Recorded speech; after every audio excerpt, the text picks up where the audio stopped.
Qui plus est, donc rentrant, il y a du monde qui va passer devant Justin Hamel, toujours difficile à défendre également, ça peut être touché par un défenseur. C'est Fofana qui vient botter, premier poteau, ouais, c'était bien tiré.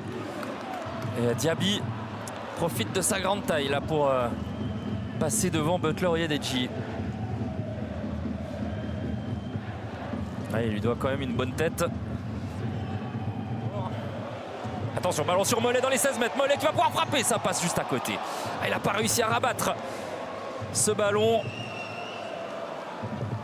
Ouais, c'est allé très vite, hein. Il y a eu une récupération sur ce ballon raté de Justin Hamel.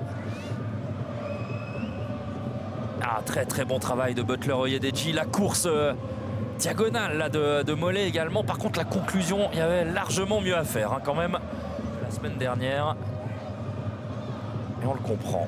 Molero, très très bien joué ce 1-2, Diakité dans les 16 pour le 1-0, peut-être l'arrêt, magnifique arrêt de Justin Hamel, le point serré, c'est peut-être pas terminé avec Sopi qui va pouvoir remettre le ballon dans la boîte. Ouais, c'est trop long, c'est derrière le but même, mais quelle magnifique action, j'ai dit 1-2, mais c'est pas vraiment un 1-2, c'est plus une déviation là de Mollet en direct. Peut-être ici, Diakité toujours, oh là là, quel slalom. Le centre, deuxième poteau, la tête de Traoré, ah bah là c'était vraiment une des plus belles actions construites de Lausanne. Alors construite au départ, c'est un slalom de Diakité, mais ensuite il trouve un coéquipier, un bon centre de Butler Oyedeji pour l'autre attaquant, Traoré, qui n'arrive pas à rabattre. Énormément joué, mais il s'est également blessé. Attention, frappe lointaine. Ouais, et ben c'est le tir le plus dangereux, clairement, de Grasshopper, du nouvel arrivant Luka Mikulic, qui n'a pas hésité à tenter sa chance de loin. Frappe fuyante. Sopi, ballon par-dessus.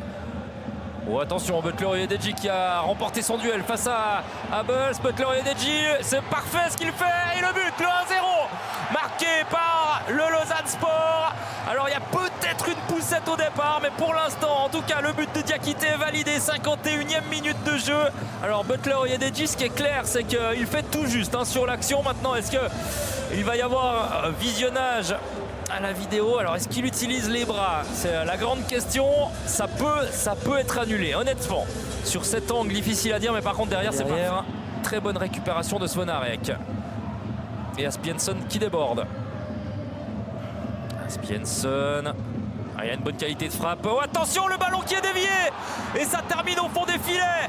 Il n'y a pas eu beaucoup de frappes dans cette rencontre pour Getse, mais celle-ci fait mouche. 75e minute, ça vient de nulle part, on peut le dire. Un débordement, une frappe déviée. Et Jensen qui vient marquer son 7e but de l'exercice. Ouais, pas de peau là pour Lausanne. Alors certes, quand même, hein, ils ont laissé pas mal d'espace à leurs adversaires. Attention, là on revoit quand même le début de l'action. Il y a potentiellement une faute hein, sur Diakité. Il prend le ballon, mais il prend un peu tout sur son passage.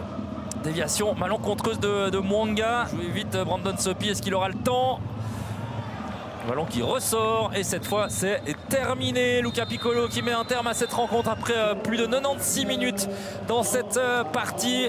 Lausanne qui ne parvient pas à enchaîner.